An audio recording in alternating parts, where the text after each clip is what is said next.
Hello students, good morning all of you and welcome to the global world academy.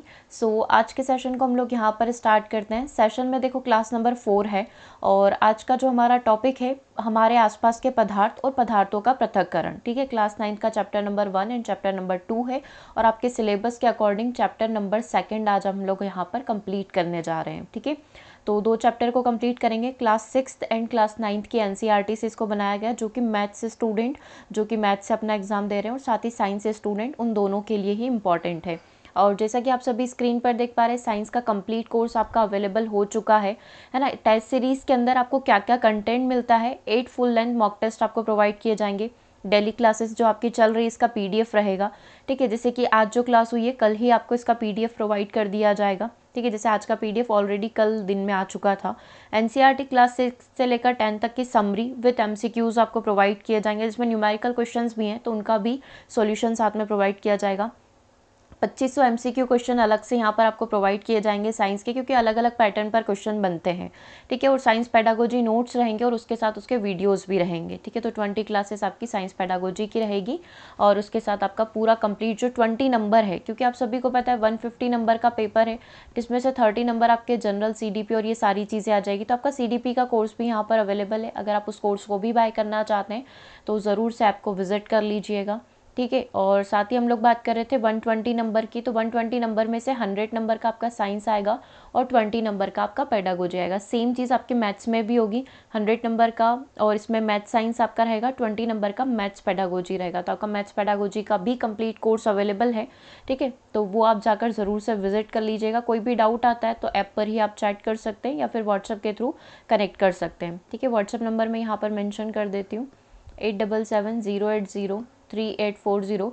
बाकी जितने भी student channel पर new आए हैं या फर्स्ट टाइम, फर्स्टली वेलकम, और चैनल को सब्सक्राइब ज़रूर से कर लेना है ताकि कोई भी एग्ज़ाम रिलेटेड अपडेट होती है तो वीडियोस के थ्रू आपको प्रोवाइड की जा सके और व्हाट्सएप में भी ऐड हो जाइएगा। ठीक है, चैप्टर 2 सिलेबस के अकॉर्डिंग पदार्थों का पृथक्करण और हमारे आसपास के पदार्थ, दोनों चैप्टर आपके कंबाइंड रहेंगे जो कि एनसीईआरटी के हैं। कंप्लीट करते हैं, स्टार्ट करते हैं। सबसे पहले मैं आपको मिश्रण के बारे में बता देती हूँ, मिश्रण क्या होता है। आज क्वेश्चंस भी कंप्लीट करना है, क्योंकि इन दोनों चैप्टर से मैं बताऊँ मोटा मोटा 250 क्वेश्चन रेडी हैं, है ना। 250 क्वेश्चन के करीब बनते हैं, तो कुछ क्वेश्चन आज हम लोग यहाँ पर कंप्लीट कर रहे हैं, क्योंकि इतना समय नहीं है कि सारी चीज़ें कंप्लीट की जाए। तो क्वेश्चंस आप एक बार खुद से प्रैक्टिस करिएगा, या एनसीईआरटी समरी जो है उसके अंदर एमसीक्यूज प्रोवाइड किए गए 250 क्वेश्चंस, वहाँ से आप प्रैक्टिस कर सकते हैं। बाकी कुछ क्वेश्चंस अभी हम लोग कंप्लीट कर लेंगे। तो मिश्रण की डेफिनेशन देखो, जब कोई वस्तु 2 या 2 से अधिक पदार्थों से बनी होती है जिसमें किसी भी अवयव का गुण नहीं बदलता है, मिश्रण कहलाता है। 2 चीज़ें मिली हुई है, जैसे आप वो मिक्सचर खाते हैं ना जिसमें सेव और बहुत सारी चीज़ों का मिश्रण बना होता है, तो किसी पदार्थ की कोई वहाँ पर उसकी प्रॉपर्टी चेंज नहीं हो रही, बस 2 या 3 चीज़ों को हमने मिक्स कर दिया। जैसे शक्कर के अंदर हमने चाय पत्ती मिक्स कर दी है, उसी के अंदर दाल भी डाल दी, तो वो मिश्रण हो गया। बहुत सारी चीज़ें उसके अंदर मिली हुई है ना, क्योंकि विलयन, विलय, विलायक सब पढ़ना है, इसलिए एक एक का एक्चुअल मीनिंग आपको पता होना चाहिए। अब देखो शुद्ध पदार्थ क्या होते हैं। जब किसी पदार्थ के हर कण के गुण एक ही होते हैं उसे हम शुद्ध पदार्थ बोलते हैं। जैसे आसुत जल यानी डिस्टिल वाटर जो होता है शुद्ध जल होता है, क्योंकि इसका एक एक बूंद जल के अणु से ही मिलकर बना है, उसमें कोई इम्प्योरिटी, कोई अशुद्धि नहीं है, पूरा जो सब एक ही अणु से मिलकर बने हैं। ठीक है, मतलब सेम प्रॉपर्टी रहेगी हर एक अणु की। पदार्थों को अलग क्यों किया जाता है, ऐसा हम जो है क्यों करते हैं, ऐसा हम किसी मिश्रण से बेकार चीज़ों को हटाने के लिए करते हैं, जैसे चावल से कंकड़ निकालना। कई बार 2 उपयोगी चीज़ों के मिश्रण में से एक उपयोगी चीज़ निकालने के लिए भी चीज़ों को अलग किया जाता है। जैसे एक चावल से कंकड़ या बेकार दाने जो है हाथ से बीनकर हम लोग निकाल सकते हैं। मतलब हम लोगों को आज क्या करना है, अलग अलग प्रकार की जो मेथड्स होती है उन सभी के बारे में पढ़ना है। आज इतने इंपॉर्टेंट पॉइंट पढ़ेंगे, कम से कम 20 से 25 नए शब्दों के बारे में आपको पता चलेगा, है ना। जैसे कि कोलाइडी विलियन क्या होता है, टिंडल इफेक्ट क्या होता है, बहुत सारी चीज़ें आज पढ़ने को। चलो ठोस के मिश्रण की बात कर लेते हैं। अगर ठोस का मिश्रण है, जैसे चावल में कंकर है, गेहूं में कंकर है ना, चावल में अशुद्धि वाले चावल है, तो कैसे अलग करोगे, तो कई सारे तरीके होते हैं निकालने के। तो सबसे पहला है हस्तचयन विधि। तो सारी विधियों के बारे में पढ़ लेते हैं। सबसे पहली विधि कौन सी है, हस्तचयन विधि से हम लोग ठोस के मिश्रण को अलग कर सकते हैं। पदार्थों को अलग करने का सबसे आसान तरीका है हस्तचयन, मतलब हाथों से अलग कर लें। जब मिश्रण की मात्रा कम हो और पदार्थों का आकार इतना बड़ा हो कि उन्हें आसानी से हाथों से उठाया जा सकता है, तो उसे हाथों से चुनना सबसे ज़्यादा बेस्ट रहेगा। जैसे चावल है ना, और कंकड़ उसमें ब्लैक कलर के या भूरे कलर के जैसे भी होंगे तो आप इजीली उसको निकाल सकते हैं। गेहूं में से कंकड़ निकालना आसान है। ठीक है। तो इस तरीके से हस्तचयन विधि का प्रयोग कर सकते हैं। जैसे कि किसी टोकरी में सेब और केले रखें, सेब आपको अलग करने हैं तो आसानी से आप हाथ से अलग कर सकते हैं, ठीक है। चावल से कंकड़ निकालने हैं तो आप बीन कर निकाल सकते हैं, और कम मात्रा में हो, अधिक मात्रा में हो तो डेफिनेटली आपको कोई नई टेक्निक अपनानी पड़ेगी। अब यहाँ पर यदि हम लोग बात करें थ्रेशिंग की, ठीक है, तो कटी हुई फसल की, हाँ, कटी हुई फसल की डंडियों से अनाज को निकालने के लिए थ्रेशिंग मशीन जो है इसका प्रयोग किया जाता है।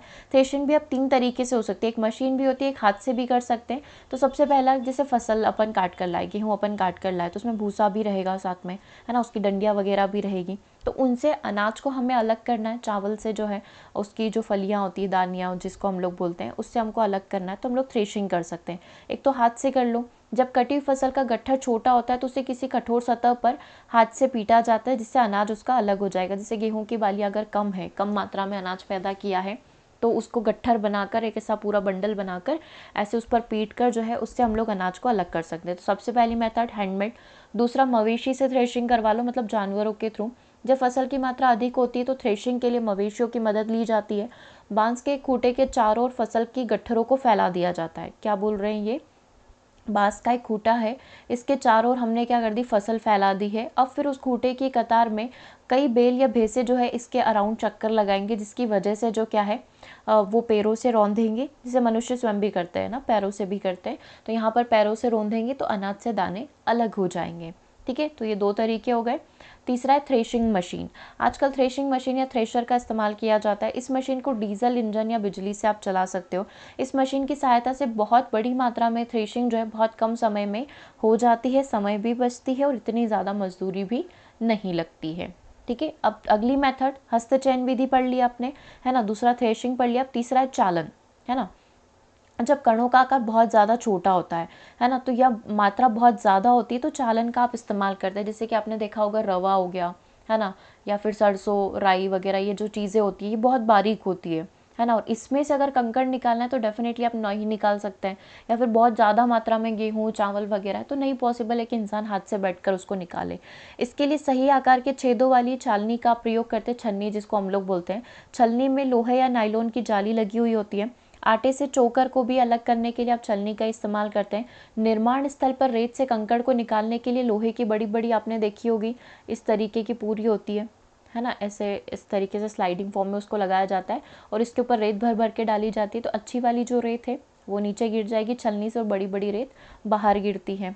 कुछ इस तरीके से छलनी का प्रयोग हम लोग कर सकते हैं, जिसको चालन विधि यहाँ पर बोला जाता है। अगला निष्पावन विधि, जिसको विनोविंग बोला जाता है।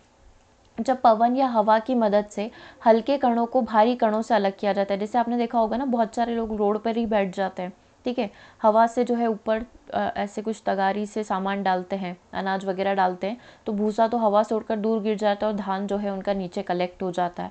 तो अनाज से भूसे को अलग करने के लिए इस विधि का प्रयोग किया जाता है। इस विधि के लिए किसान अनाज और भूसे के मिश्रण को किसी सूप में लेकर सर के ऊपर से धीरे धीरे नीचे गिराता है। पवन के कारण भूसा थोड़ा आगे गिर जाता है, जबकि अनाज भारी होने के कारण पास में ही गिर जाता है। हवा कम होगी तो फैन चलाकर भी ये एक्टिविटी करी जा सकती है, टेबल फैन वगैरह चलाकर। ये घर वाले यही चीज़ें करते हैं, ठीक है। तो वी ऑल नो कि कैसे ये प्रोसेस हमारी कंप्लीट होती है। आगे देखो, कंबाइन हार्वेस्टर। आजकल बड़े बड़े खेतों में इस मशीन का इस्तेमाल होने लगा है। यह मशीन कटाई भी कर लेती, फसल भी काट लेगी, थ्रेशिंग, उससे भूसा वगैरह भी अलग कर लेगी, निष्पावन भी यहाँ पर कर लेगी। निष्पावन दैट मीन्स अलग करने की जो विधि होती है सब एक ही मशीन कर देती है। अमेरिका जैसे विकसित देशों में ये इस्तेमाल होती है। भारत में आपको स्पेसिफिक पंजाब वाले लोग जो हैं उनके पास हर जगह अवेलेबल है, लेकिन पंजाब में आपको ये देखने को मिल सकती है क्योंकि वो बहुत बड़े लेवल पर जो है कृषि यहाँ पर करते हैं, ठीक है। तो ज़्यादा मजदूरी चाहिए होगी तो उसके लिए हम लोग यहाँ पर कंबाइन हार्वेस्टर को लेकर आ सकते हैं, ठीक है। चलिए आगे बात करते हैं। अवसादन की बात करेंगे, निस्तारण की बात करेंगे और निस्यंदन की बात करेंगे, ठीक है। जैसे मैंने आपको बताया हर एक नए पॉइंट को आपको आज कवर करना है। देखो, अवसादन क्या होता है, इन 3 विधियों को एक साथ इस्तेमाल किया जा सकता है। जब किसी द्रव में घुलनशील और अघुलनशील ठोस के मिश्रण को अलग करना हो तो आप इस विधि का प्रयोग कर सकते हैं। जैसे कोई द्रव है, मतलब पानी है ना, अब उसमें कोई ठोस पदार्थ गिरा हुआ है, जस्ट लाइक कंकड़ गिरे हुए हैं, है ना, अघुलनशील होंगे, कंकड़ अघुलनशील होंगे, और कोई घुलनशील भी पदार्थ है जस्ट लाइक नमक भी है, या इस तरीके से कोई भी पदार्थ हो सकता है, तो मुझे उसको अलग करना है तो मैं इन 3 विधियों का प्रयोग यहाँ पर कर सकती हूँ। सबसे पहले अवसादन की बात कर लेते हैं। सेडिमेंटेशन जिसको बोलते हैं, ठीक है, तो कन्फ्यूजन नहीं होगा आपको हिंदी और इंग्लिश के अंदर। किसी मिश्रण में अघुलनशील कणों के तल में बैठने की प्रक्रिया, अघुलनशील जो कण है दैट मीन्स पत्थर जो है ना, या रेत जो है, अब वो क्या करेगी, तली के अंदर बैठ जाएगी। तो ये प्रक्रिया कि किसी मिश्रण से अघुलनशील कणों के तल में बैठने की प्रक्रिया को सेडिमेंटेशन की प्रोसेस यहाँ पर कहा जाता है। जैसे मटमैले पानी से मिट्टी और रेत यहाँ पर नीचे तली में बैठ जाएगी और पानी शुद्ध आपका ऊपर मिलेगा। मिट्टी और रेत जल में अविलय हैं, इसीलिए इनके कण कुछ देर के बाद यदि पानी शांत अवस्था में रखा गया है, कोई छेड़छाड़ नहीं हो रही है उसके साथ, मतलब हम हाथ वाथ नहीं डाल रहे या मग वगैरह नहीं डाल रहे, तो आसानी से नीचे बैठ जाता है। दूसरा होता है निस्तारण करना, है ना, डिकेंटेशन जिसको बोलते हैं। इस विधि का इस्तेमाल अवसाधन के बाद होता है। पहले अवसाधन आप कर लो, है ना, कि मिट्टी और ये जो रेत वगैरह थी, कंकड़ जो थे, अब ये तली में बैठ गए हैं, ठीक है। अब आप यहाँ पर क्या करें, निस्तारण कर ले। निस्तारण की प्रक्रिया में अवसादित पदार्थ को छेड़े बिना ऊपर से द्रव को किसी दूसरे पात्र में डाला जाता है। जैसे बाल्टी थी, अब यहाँ पर पूरी तली में कंकड़ पत्थर और रेत जम गई, अब पानी ऊपर शुद्ध हो चुका है, तो मग से धीरे धीरे आप क्या करेंगे, दूसरे में डाल लेंगे, ठीक है। अब निस्यंदन फिल्ट्रेशन की बात करते हैं। निस्तारण के बाद भी कुछ ऐसा होगा कि हमारे पानी के अंदर कुछ महीन कण रह जाएंगे, तो इन कणों को अलग करने के लिए मिश्रण को एक फिल्टर के ऊपर डाला जाता है।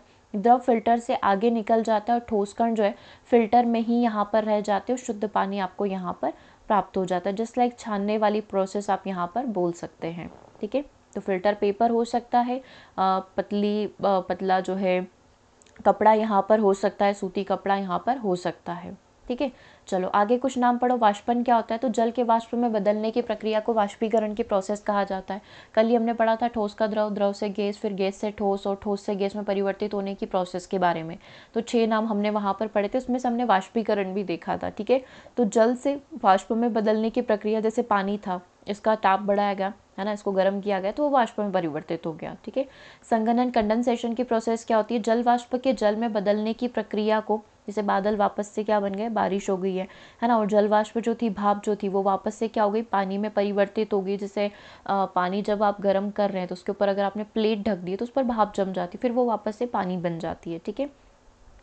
किसी भी घुलनशील ठोस को जल से अलग करने के लिए वाष्पन और संघनन विधि का प्रयोग आप लोग कर सकते हैं। घुलनशील जैसे कि नमक हो गया, तो समुद्र से नमक को निकालने के लिए आप इसी विधि का प्रयोग करते हैं। जैसे नमक के घोल से नमक प्राप्त करने के लिए इस विधि का प्रयोग किया जाता है। वाष्पन और संघनन की प्रक्रिया के द्वारा ही समुद्र के पानी से नमक बनाया जाता है। समुद्र के खारे पानी को उथले गड्ढों में जमा करके सूखने के लिए छोड़ दिया जाता है। जब सारा पानी भाप बनकर उड़ जाता है तो आपको यहाँ पर नमक की प्राप्ति हो जाती है। इस नमक को कारखानों में आगे से शुद्धिकरण के लिए भेज दिया जाता है, फिर प्योरीफाई आकर वो आपके घर में आ जाता है, ठीक है। सांद्र विलयन की बात करें तो जब किसी विलयन में और अधिक विलय नहीं मिलाया जा सकता तो ऐसे विलयन को सांद्र विलयन कहा जाता है। सांद्र विलयन क्या होता है, कोई भी, है ना, विलय है, मतलब कुछ पूरा एक हमारा विलयन है, सॉल्यूशन जिसको हम लोग बोलते हैं। अब इसमें ऐसा हो गया कि इसके अंदर आप कुछ भी पदार्थ मिलाएंगे तो इसमें घुलेगा नहीं, है ना, तो वो चीज़ क्या कहलाती है, सांद्र विलयन यहाँ पर कहलाती है। लेकिन यदि किसी विलयन में और अधिक विलय मिलाया जा सकता है तो उसको हम लोग यहाँ पर क्या बोलते हैं, तनु विलयन यहाँ पर बोलते हैं, ठीक है। तो ये 2 नाम आपको ध्यान रखने हैं। चलो अब कुछ क्वेश्चंस यहाँ पर कंप्लीट कर लेते हैं। बेसिकली एनसीईआरटी का फिल इन द ब्लैंक्स है, अभी एमसीक्यूज भी कंप्लीट करना है, लेकिन पहले पूरा एनसीईआरटी कंप्लीट कर लेते हैं, क्योंकि एनसीईआरटी में इतने ज़्यादा एमसीक्यूज जो रहते हैं वो ऑप्शंस वाले वो कम रहते हैं, 4 या 5 ही रहते हैं, फिर वो हम लोग अपने तरीके से डिज़ाइन करते हैं। तो पहले एनसीईआरटी पूरा कंप्लीट कर लेते हैं, फिर हम लोग आगे अपने एमसीक्यूज पर चलेंगे। देखो, धान के दानों को डंडियों से पृथक करना है तो किस विधि के थ्रू कर सकते हो, थ्रेशिंग के थ्रू कर सकते हो। अब थ्रेशिंग भी कैसे हो सकती है, हाथ से कर सकते हो, पशुओं से करवा सकते हो और मशीन का प्रयोग कर सकते हो, ठीक है।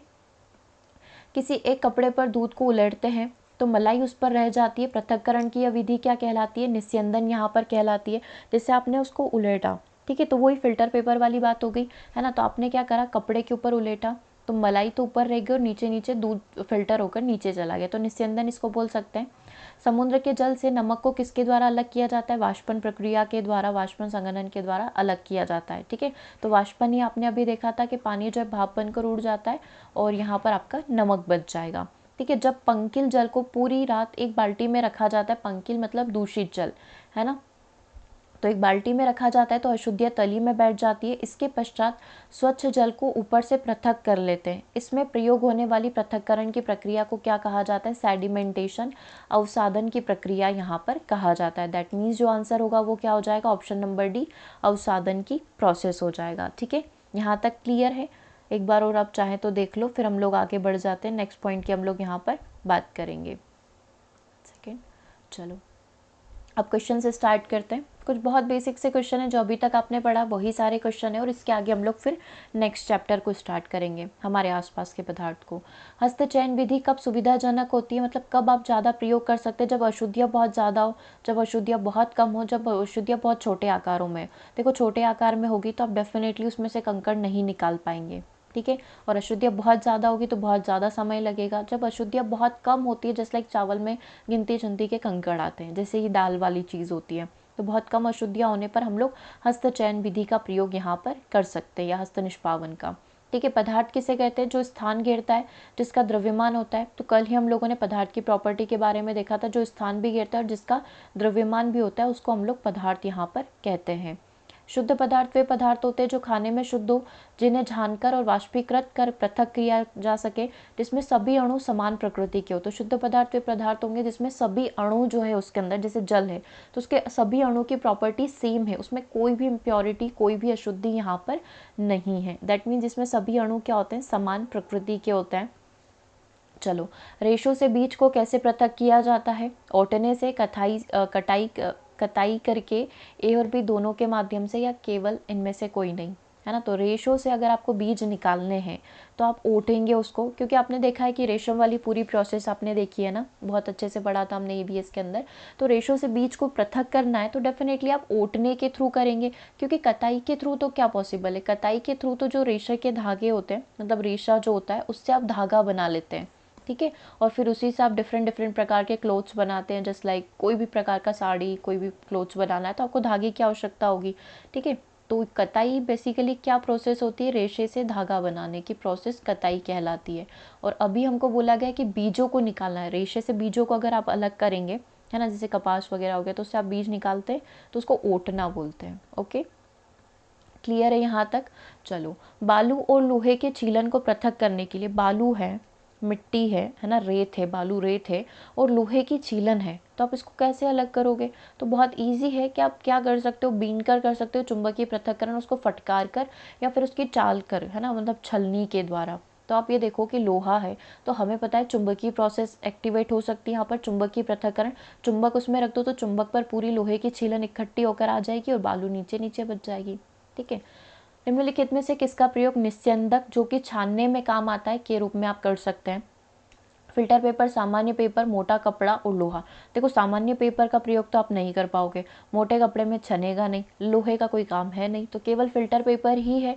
या ये बोलता कि पतला कपड़ा या सूती कपड़ा, तो फिर हम लोग हाँ करते हैं, लेकिन अभी केवल फिल्टर पेपर सही है। नेक्स्ट क्वेश्चन नंबर 7 को देखेंगे। रेत और लोहे के चूर्ण को किस विधि के द्वारा पृथक किया जाता है? रेत है और लोहे का चूर्ण है। ठीक है, तो वही बात होगी कि चुंबकीय पृथक्करण विधि के द्वारा पृथक कर लो। चलिए आगे बात करते हैं।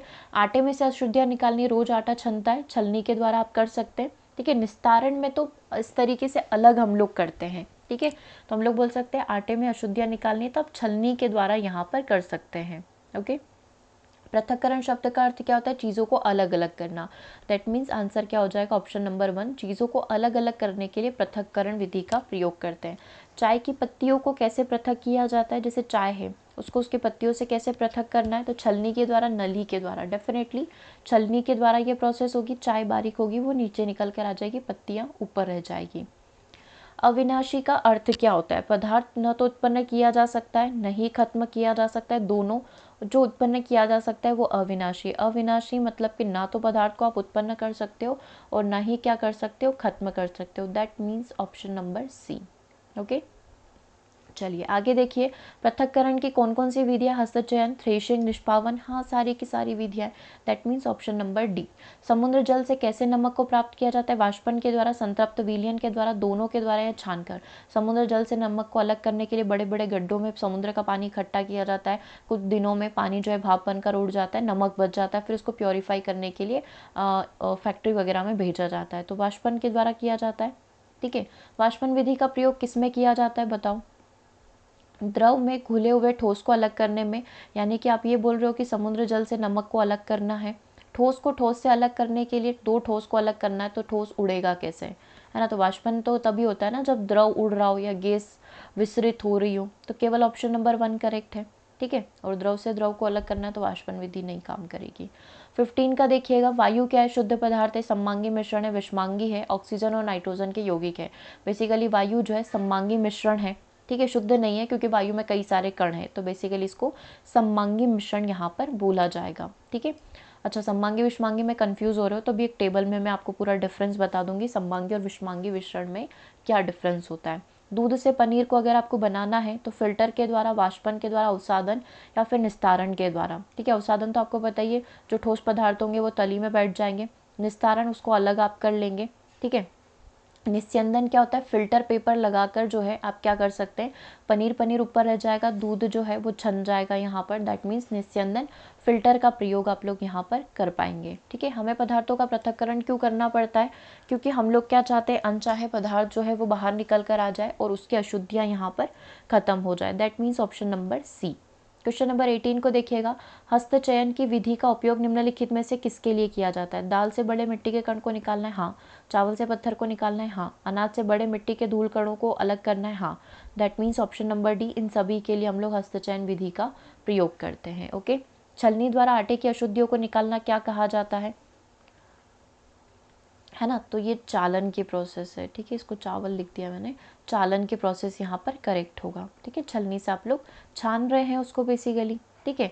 किसी द्रव को उसी के वाष्प में परिवर्तित करने की प्रक्रिया को वाष्पन कहा जाता है ना? किसी द्रव को उसी के वाष्प में परिवर्तित कर दिया जाए, वाष्पन की प्रोसेस है। निम्नलिखित में से वाष्पन का प्रयोग कहाँ पर किया जाता है? सबसे पहला, चाय को चाय पत्तियों से अलग करने में वाष्पन, पानी को रेत के कणों से अलग करने में, समुद्र जल से नमक प्राप्त करना, हाँ भाई, समुद्र जल से नमक को प्राप्त करने के लिए हम लोग क्या करते हैं, वाष्पन की प्रोसेस का प्रयोग करते हैं, ठीक है। क्लियर है? चलिए आगे बात करते हैं। मिश्रण में जल मिलाने पर भारी अवयव जो है नीचे तली के अंदर बैठ जाते हैं। ये प्रोसेस अवसादन की प्रोसेस, सेडिमेंटेशन कहलाती है। भारी कण जो होंगे क्या करेंगे, तली के अंदर बैठ जाएंगे, ठीक है। अवसादित मिश्रण को बिना हिलाए मिट्टी सहित उड़ेलने की क्रिया को क्या कहा जाएगा? निस्तारण की प्रोसेस कहा जाएगा, ठीक है। यहाँ पर क्या बोला गया, अभी आपने अवसादन की प्रोसेस कर ली कि भारी कण जो है तली के अंदर आपने बैठा दिए, ठीक है। अब आप क्या करेंगे, इस पानी को दूसरे बर्तन के अंदर उड़ेलेंगे और ऐसे कि मिट्टी नहीं आनी चाहिए, तो उसको निस्तारण की प्रोसेस बोला जाता है। और उसके बाद निस्यंदन की प्रोसेस होती है, ठीक है, फिल्टर वाली प्रोसेस, ठीक है, कंफ्यूज मत होना। चलिए, अब ये तो हो गया आपका चैप्टर कंप्लीट, ठीक है। अब नेक्स्ट चैप्टर नंबर आता है आपका एनसीईआरटी के अकॉर्डिंग, और इसके अकॉर्डिंग आपका चैप्टर नंबर 2 ही है। हमारे आसपास के पदार्थ कैसे हैं, शुद्ध है, उस सभी के बारे में हम लोग यहाँ पर डिस्कस करेंगे। देखो, सबसे पहले आप परिवर्तन के बारे में जान लो, ठीक है। हमारे आसपास के अलग अलग तरीके के परिवर्तन होते रहते हैं। ऐसा कहा जाता है कि परिवर्तन एक नियति है, मतलब प्रकृति का नियम है। परिवर्तन दो प्रकार के होते हैं, उत्क्रमणीय और अनुत्क्रमणीय परिवर्तन। अब ये उत्क्रमणीय परिवर्तन क्या होते हैं? जब किसी परिवर्तन को उल्टा किया जा सकता हो या उत्क्रमित किया जा सकता हो तो उत्क्रमणीय परिवर्तन इसको बोला जा सकता है। मैं बर्फ को पिघाल कर पानी बना लूँ, पानी को जमा कर बर्फ बना लूँ, ठीक है। उसके बाद देखो, कागज को मोड़कर मैंने कोई आकृति बना दी और उस आकृति से वापस से मैंने उसको नॉर्मल करके कागज बना दिया। पानी से भाप बना लिया और भाप से वापस पानी बना लिया। तो इस तरीके के परिवर्तन उत्क्रमणीय, दैट मीन्स रिवर्सिबल, वापस से अपने रूप में आ सकते हैं। अनुत्क्रमणीय परिवर्तन, जिसको परिवर्तित नहीं किया जा सकता या उत्क्रमित नहीं किया जा सकता, अनुत्क्रमणीय परिवर्तन यहाँ पर कहलाता है। जैसे भोजन पक गया है, ठीक है, तो वापस से आप उसको रॉ नहीं कर सकते, कच्चा पदार्थ फिर आप उसका प्राप्त नहीं कर सकते। किसी सजीव में वृद्धि हो रही है तो वापस से उसको वैसा नहीं कर सकते। मोमबत्ती का जलना एक रासायनिक परिवर्तन है, जलने के बाद वापस से आप मोमबत्ती प्राप्त नहीं कर सकते। तो ये सब अनुत्क्रमणीय परिवर्तन की श्रेणी में यहाँ पर आते हैं, ठीक है। अब देखो कि परिवर्तन आपने देखे उत्क्रमणीय और अनुक्रमणीय होते हैं। इसी तरीके से एक कैटेगरी और होती है भौतिक और रासायनिक परिवर्तन की, ठीक है। ये पूरा चैप्टर आपका इसी पर बेस्ड है कि निम्नलिखित में से कौन सा भौतिक परिवर्तन है, कौन सा रासायनिक परिवर्तन है, मोमबत्ती का जलना कौन सा परिवर्तन है, पौधों की वृद्धि होना कौन सा परिवर्तन है। तो ऐसे ही क्वेश्चन आते हैं इसके अंदर, ठीक है। तो भौतिक परिवर्तन देखो, किसी परिवर्तन के बाद किसी नए पदार्थ का निर्माण न हो तो उसको भौतिक परिवर्तन कहते हैं, ठीक है। मतलब कि कोई भी नया चीज़ नहीं बना है ना। ज़्यादातर भौतिक परिवर्तन उत्क्रमणीय होते हैं, सारे नहीं लेकिन मैक्सिमम, ठीक है। बर्फ़ का पिघलना, कोई नई चीज़ नहीं हुई, वापस से बर्फ़ पिघल कर जल बन गया, जिससे वो बना था वापस उसी में हो गया है। गुब्बारे का फूलना, ये सारे के सारे भौतिक परिवर्तन है। जस्ट लाइक जब बर्फ़ पिघलती है तो इससे किसी भी नए पदार्थ का निर्माण नहीं होता है, बर्फ़ में भी वही अणु होते हैं जो पानी के अंदर होते हैं। जब आप कागज़ को मोड़कर नाव बनाते हैं तो वो पदार्थ वही है, कागज़ ही है, कोई परिवर्तन नहीं हुआ है। रासायनिक परिवर्तन, जिसमें परिवर्तन होंगे, जैसे मोमबत्ती जल गई है, लोहे में जंग लग गई है, भोजन पक चुका है, तो ये वापस से रिवर्सिबल तो है नहीं। ठीक है, तो ये सारे के सारे केमिकल चेंजेस हैं। ठीक है, जैसे कि आप देख लो एक बार, ये मैच द कॉलम वाला क्वेश्चन था, है ना, तो डायरेक्टली आपके सामने आंसर है। कौन कौन से भौतिक परिवर्तन है? पेड़ों को काट दिया है ना, मक्खन का एक बर्तन में अंदर पिघल चुका है, जल का उबलकर वाष्प बन चुका है, इसमें कोई परिवर्तन नहीं हुआ है। ठीक है, वापस से नया पदार्थ नहीं बना है।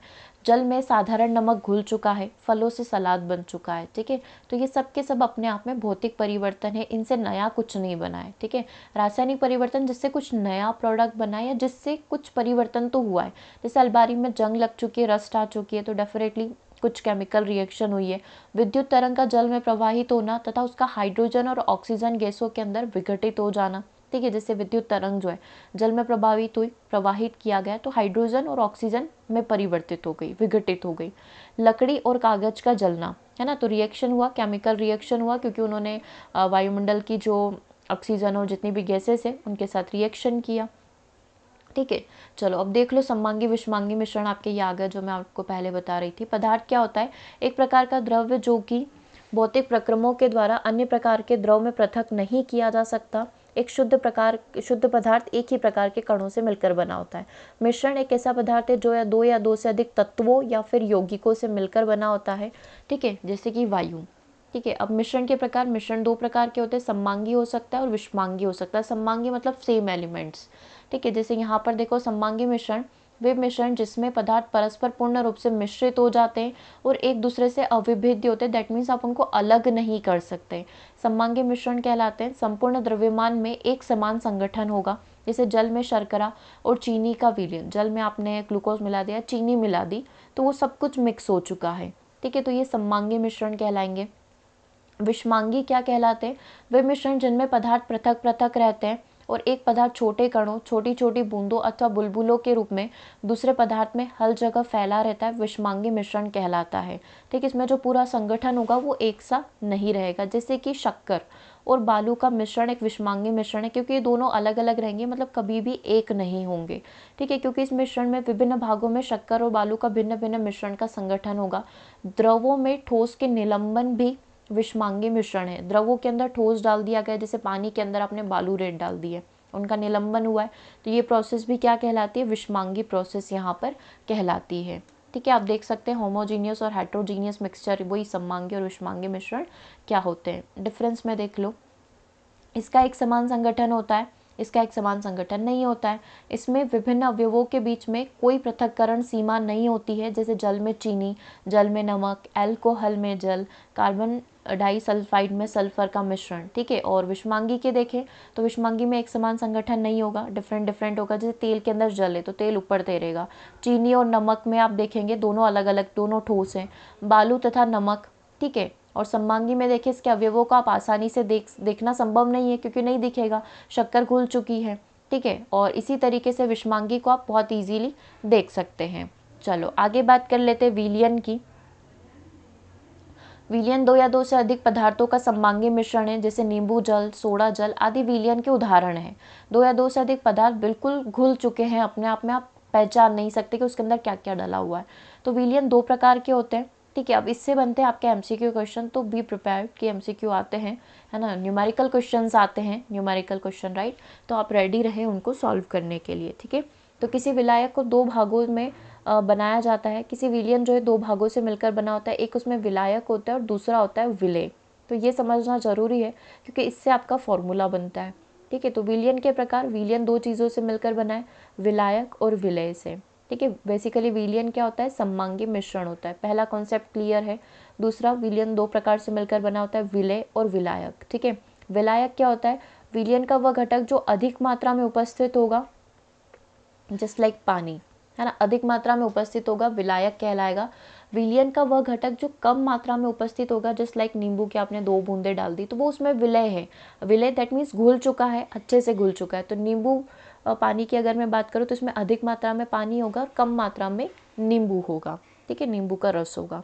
तो बेसिकली विलय कौन हो गया, नींबू का रस हो गया, और विलायक कौन हो गया, पानी हो गया, ठीक है। तो इस तरीके से आप याद रखो। चलिए, अब विलयन के क्या क्या गुण होते हैं। विलयन एक सममांगी मिश्रण है, सब कुछ पूरा मिक्स हो जाता है। विलयन के एक कण व्यास में 1 नैनोमीटर से भी छोटे होते हैं। इसका जो डाया होता है, इसका जो डायमीटर होता है एक कण का 1 नैनोमीटर से भी छोटा होता है, इसलिए वे आंखों से देखे नहीं जा सकते। अपने छोटे आकार के कारण विलयन के कण गुजर रही प्रकाश की किरण फैलाते नहीं हैं, इसीलिए विलयन में प्रकाश का मार्ग आपको बहुत इजीली दिखाई देगा। दैट मीन्स कि अगर आप इसमें से प्रकाश की रोशनी गुजारेंगे तो आपको आर पार दिखाई दे सकती है। छानने की विधि के द्वारा विलय के कणों को विलयन में से पृथक आप नहीं कर सकते हो, क्योंकि सममांगी है तो नहीं कर पाओगे। विलयन को शांत छोड़ देने पर भी विलय के कण नीचे नहीं बैठते, अर्थात विलयन जो है बन चुका है, अब आप उसमें कोई परिवर्तन नहीं कर पाओगे। अब इसकी सांद्रता की बात कर लेते हैं। किसी विलयन के प्रति लीटर आयतन में घुले विलय के द्रव्यमान की मात्रा को ही उसकी सांद्रता कहा जाता है। किसी विलयन में, है ना, प्रति लीटर आयतन में कितना विलय घोला गया है उसकी मात्रा को ही विलयन की सांद्रता यहाँ पर कहा जाएगा, ठीक है। अब फिर विलयन 3 प्रकार के होते हैं। संतृप्त होता है, असंतृप्त होता है और अति संतृप्त होता है। संतृप्त क्या होता है, किसी दिए गए निश्चित तापमान पर यदि विलयन में विलय पदार्थ नहीं घुलता है ना, मतलब अब उसमें कुछ नहीं मिला सकते हो आप, है ना, तो वो क्या कहलाएगा, संतृप्त विलयन कहलाएगा। असंतृप्त क्या होता है, यदि एक विलयन में विलय पदार्थ की मात्रा संतृप्तता से कम है तो इसको असंतृप्त कहा जाएगा। मतलब आप डाल सकते हो अभी भी उसमें और मात्रा में विलय जो है डाल सकते हो, और नींबू का रस आप डाल सकते हो, है ना, एग्जाम्पल। अति संतृप्त विलयन क्या होता है, जब विलयन में विलय पदार्थ की जो सांद्रता होती है संतृप्त स्तर से काफ़ी ज़्यादा होती है तो उसको अति संतृप्त बोलते हैं, है ना। अति संतृप्त आप ऐसे समझ लो कि अति हो गई है, ठीक है। और असंतृप्त मतलब अभी और डाल सकते हो, संतृप्त मतलब कंप्लीट है, अब और ज़रूरत नहीं है, ठीक है। अगला पॉइंट देखो, निलंबन क्या होता है। निलंबन एक विषमांगी मिश्रण है जिसमें विलय पदार्थ के कण घुलते नहीं है, अपितु मध्यम की समष्टि में निलंबित रहते हैं। ये निलंबित कण आंखों से देखे जा सकते हैं, जैसे आटा और जल का मिश्रण, बालू और जल का मिश्रण, ठीक है। जैसे हमने देखा था ना कि द्रव में द्रव की जो प्रोसेस होती है, निलंबन की प्रोसेस होती है, वो भी क्या होती है, विषमांगी रहेगी, ठीक है। चलिए, तो निलंबन एक विषमांगी मिश्रण होता है जिसमें विलय पदार्थ के कण घुलते नहीं है, अपितु माध्यम की समष्टि में निलंबित रहते हैं, मतलब उसी में मिक्स रहेंगे लेकिन आपको फिर भी दिखेंगे। जैसे कि पानी के अंदर आपने बालू रेत डाल रखी तो आपको दिखेगी कि ये यहाँ यहाँ बालू आपको है, ठीक है। निलंबन के गुणधर्म क्या होते हैं, विषमांगी मिश्रण है, आंखों से देखे जा सकते हैं। ये निलंबित कण प्रकाश की किरण को फैला देते हैं जिससे उनका मार्ग यहाँ पर दृष्टिकोण हो जाता है। इसे शांत जल में जोड़ दिया जाए तब ये कण नीचे की ओर बैठ जाते हैं, अर्थात निलंबन जो है अस्थायी होगा। छानन विधि के द्वारा या आप इस चीज़ को, या निस्यादन विधि जो है उसके द्वारा इसको पृथक कर सकते हैं, मतलब बालू को जल से अलग किया जा सकता है, ठीक है। अब आगे बढ़ते हैं, कोलाइडन की बात कर लेते हैं। तो वह विलयन जिसमें कणों का आकार 1 नैनोमीटर से 1000 नैनोमीटर के बीच में होता है तो कोलाइडी कहा जाता है। जैसे स्टार्च का विलयन, दूध, रक्त आदि। इसके गुणधर्म क्या है, ये भी एक विषमांगी मिश्रण है।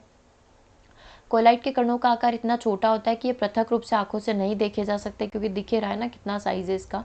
जब इनको शांत जल में छोड़ दिया जाता है तब ये कण तल पर बैठ जाते हैं, अर्थात ये स्थायी है, ठीक है। ये छानन विधि के द्वारा मिश्रण से पृथक नहीं किए जा सकते, ठीक है, किंतु एक विशेष विधि या अपकेंद्रीकरण विधि के द्वारा जो है आप इसको पृथक कर सकते हो। जैसे दूध से आप मट्ठा निकाल रहे हो, इस तरीके की प्रोसेस। ये इतने बड़े होते हैं कि प्रकाश की किरण को फैलाते हैं और उसके मार्ग को यहाँ पर बना देते हैं, ठीक है। अब आप चाहे तो एक बार डिफरेंस देख लो, सॉल्यूशन के अंदर, सस्पेंशन के अंदर और कोलाइड के अंदर क्या डिफरेंस होता है। विलयन, निलंबन और विलायक के अंदर जो हमारा कोलाइड है उसके अंदर क्या डिफरेंस होता है। विलयन आपने देखा सममांगी, सबको अपने अंदर मिला लेगा वो, है ना, पता नहीं चलने देगा कि क्या क्या मिला हुआ है ना। और जो निलंबन होता है ये विषमांगी होता है, और कोलाइड सममांगी दिखाई देता है परंतु होता विषमांगी है ये, ठीक है।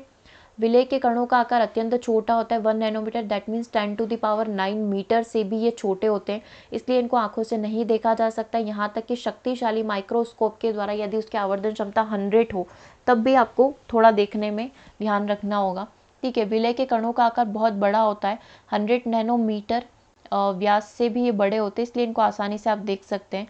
इसमें विलय के कणों का आकार विलियन के कणों से तो बड़ा होता है, लेकिन इससे छोटा होता है, मतलब इन दोनों के बीच का होता है।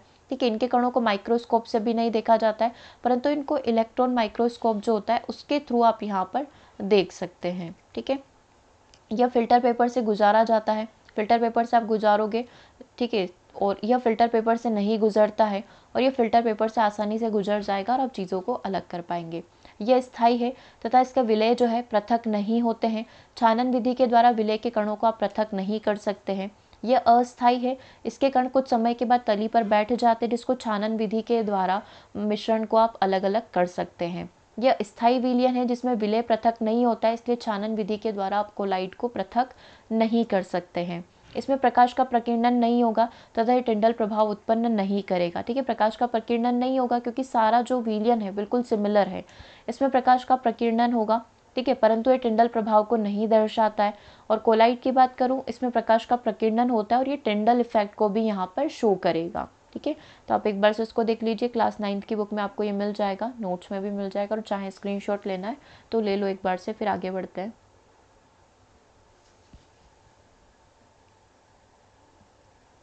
ले लिया स्क्रीनशॉट, बढ़े आगे। चलिए, अभी आपने टिंडल प्रभाव देखा तो क्या मन में डाउट आया कि क्या था टिंडल प्रभाव? याद नहीं आ रहा है क्योंकि पढ़ा तो देखो सबने है ना। तो टिंडल प्रभाव कोलाइड कणों द्वारा प्रकाश की किरणों को फैलाना। जो कोलाइड कण थे, अभी जस्ट कोलाइड के बारे में आपने देखा, तो इसकी वजह से जो प्रकाश की किरणें फैल चुकी है, क्योंकि इस विलयन से अगर मैं प्रकाश को गुजारूंगी, लाइट को गुजारूंगी, तो वो डिफरेंट डिफरेंट वे में रिफ्लेक्ट हो जाएगा। ठीक है, तो टिंडल प्रभाव इसी को कहा जाता है ना। अब मिश्रण को पृथक करने की क्या क्या विधि हो सकती है? तो वाष्पीकरण अभी आपने देखा है ना, कि मिश्रण के दो पदार्थों में से एक पदार्थ का वाष्पीकरण करके आप बचा ले, जैसे समुद्र के जल से नमक को निकाल ले, है ना। एक पदार्थ का क्वथनांक दूसरे पदार्थ से कम हो तो ये प्रोसेस हम लोग कर सकते हैं। ठीक है, अब केंद्रीकरण की जो प्रोसेस है, इसका सिद्धांत क्या है? कणों या पदार्थों के घनत्व के कारण पृथक्करण। जब किसी पदार्थ को तेजी से घुमाया जाता है तो भारी कण नीचे की तरफ बैठ जाते हैं और हल्के कण जो है ऊपर की तरफ आ जाते हैं। दूध से दही का बनना, है ना, वो सारी प्रोसेस। पृथक्करण कीप का मतलब क्या होता है?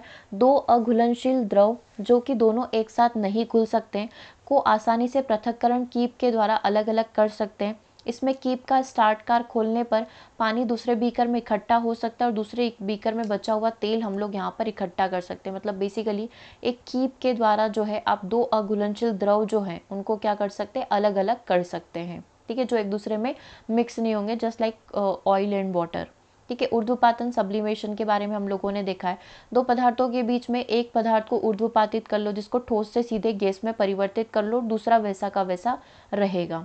ठीक है, क्रोमेटोग्राफी की बात करें तो किसी मिश्रण में रंगीन यौगिक रंजित कणों को अगर आपको पृथक करना है किसी सोखने वाले फिल्टर पेपर की सहायता से, जब पानी या किसी भी विलयन के कण ऊपर की ओर दो अलग अलग रंगों के साथ जाते हैं तो क्रोमेटोग्राफी पेपर के द्वारा दोनों को पृथक कर लिया जाता है, क्योंकि दोनों रंग अलग अलग जगह से सोख लिए जाएंगे।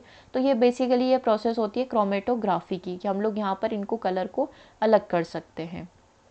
आसवन विधि, दो संगठनों के बीच में एक का क्वथनांक दूसरे से कम होगा। यह विधि दो या दो से अधिक घुलनशील जो द्रव हैं, है ना, जो पूरी तरीके से घुल चुके हैं, उनको अलग करने के लिए हम लोग इसका प्रयोग कर सकते हैं। क्रिस्टलीकरण, किसी मिश्रण से अशुद्धियों को दूर करने के लिए पहले किसी उपयुक्त विलयन में घोलना और क्रिस्टलीकरण के द्वारा एक संगठक को पृथक करने की ये मेथड है। ठीक है, क्लियर है यहाँ तक? चलिए, तो आज के सेशन में हम लोग इतना ही रखते हैं। इसके आगे हम लोग तत्व, यौगिक और इन सब के बारे में और चीज़ें थोड़ी डिस्कस कर लेंगे। इस चैप्टर का एक पार्ट और आएगा और उसी के साथ हम लोग इसके कुछ न्यूमेरिकल क्वेश्चंस आएंगे, वो हम लोग कंप्लीट कर लेंगे। ओके, तो आज के सेशन को हम लोग यहीं ओवर करते हैं। बाकी आप सभी व्हाट्सएप से जुड़ जाइएगा ताकि एग्जाम रिलेटेड इन्फॉर्मेशन आप तक पहुँचती रहे। मिलेंगे नेक्स्ट सेशन में। Thanks for watching.